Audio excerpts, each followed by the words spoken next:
और लोग तो बड़े अद्भुत। एक आदमी का नाम ही था दानचंद।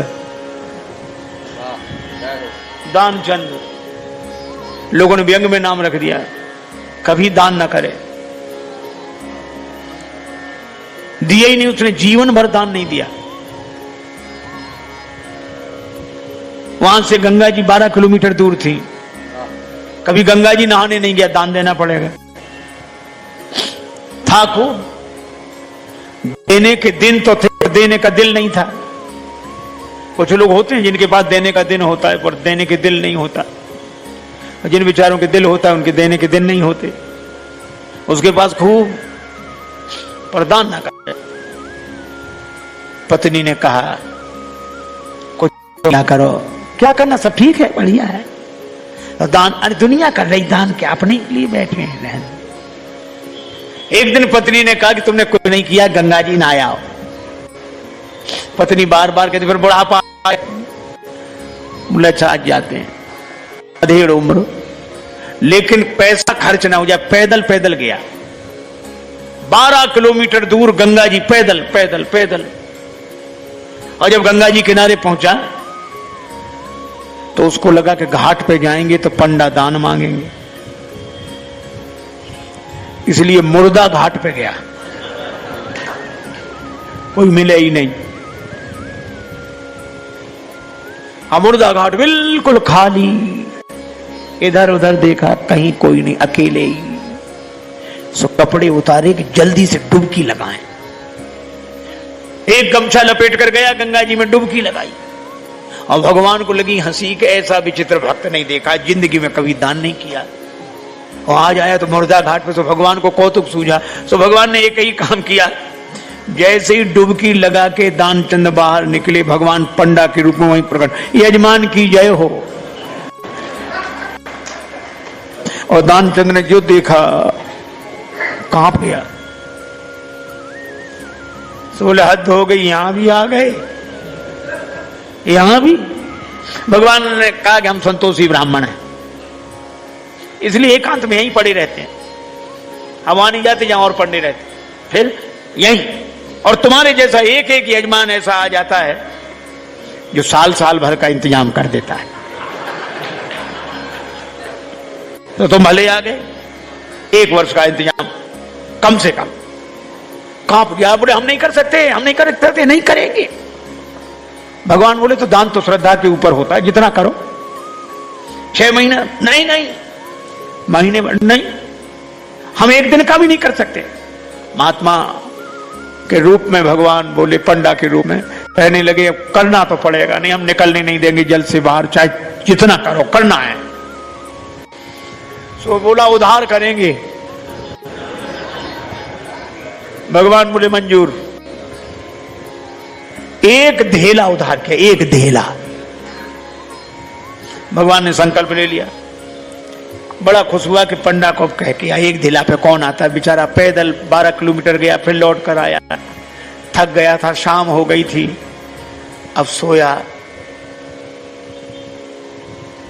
अभी सोया ही था, तब तक पंडा के रूप में भगवान दरवाजे पे हाजिर, यजमान की जय हो। पत्नी गई, पंडा देखकर लौटी, कौन है? पत्नी बोली किसी पंडा को कुछ देने के लिए कह रहे थे। हाँ तो उड़ा गया, तो वही है, बाहर है। दानचंद बोले आ गया? हाँ, अरे देव देना खाएगा।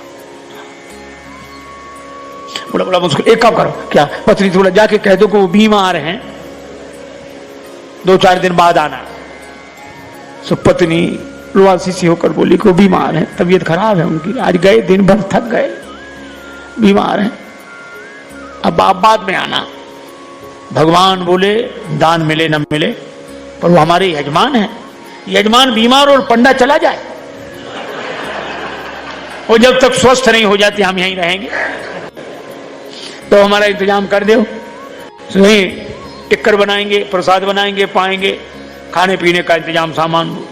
पत्नी गई लौट के, तानचंद बोले क्या हुआ? बोले वो नहीं जा रहे, वे कहते यजमान बीमार है, तब तक यहीं रहेंगे, खाने पीने का इंतजाम करो। दानचंद से बोली दे दे धेला, दानचंद बोले बहुत मुश्किल है।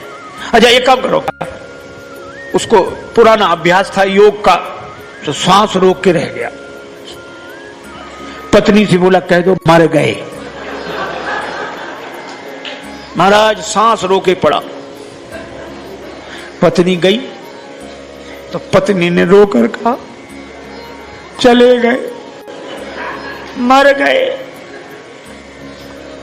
अब तो जाओ। पंडा बोले अरे राम राम राम राम, यजमान चला गया, जब तक उसका अंतिम संस्कार ना हो जाए हम कैसे जा सकते हैं। अब भगवान बोले तुम महिला कहां भटकती फिरोगी, हम खबर कर देते हैं सबको। अब कह रहे नहीं, भगवान अमित रूप प्रगटे ते ही काला, पूरे गांव में कहा दानचंद मर गए, दानचंद मर गए। अब गांव भरे इकट्ठा। और जब वो भी ऐसा विचित्र आदमी सांस रोके पड़ा, गांव के लोगों ने मुर्दा समझ के बांध लिया। अब उसकी पत्नी सही में रोवे और रोकर कहे ये मरे नहीं हैं, ये मरे नहीं हैं। और गांव वाले कहे बहन ये तो तुम्हारा मोह है, जाने वाला तो गया। और वो कहे नहीं मरे, आज तक कई साथ था,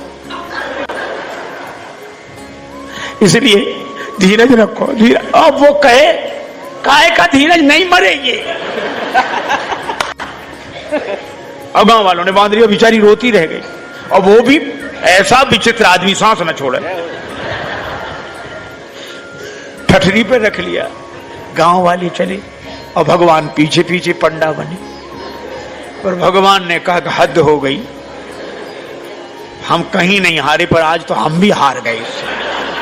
ऐसा गजब का आदमी हमने नहीं देखा, ये बिना मरे मर गया है और चला जा रहा है। जब उसे ठठरी पर रख दिया,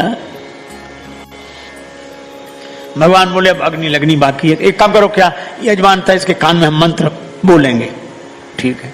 सो भगवान कान के पास मुंह ले गए और कहा कि मैं भगवान विष्णु हूं, आया हूं बैकुंठ से तुम्हें हित नाता जोड़, मैं बैकुंठ से तुमसे नाता जोड़कर आया हूं। दानचंद ने जो सुना कि भगवान है तो तुरंत आंख खोल दी धीरे धीरे, और जैसे ही आंख खोली तो देखा वही पंडा। आंख खोल के जो पंडा देखा तो फिर आंख बंद कर ली। भगवान बोले हम हार गए तुमसे, हम तुमसे कुछ नहीं लेंगे, तुम ही हमसे कुछ मांग ले, मांग ले वरदान कछु। और दानचंद धीरे से बोले धेला दीजिए छोड़, वो धेला छोड़ दे बस। भगवान ने कहा छोड़ा।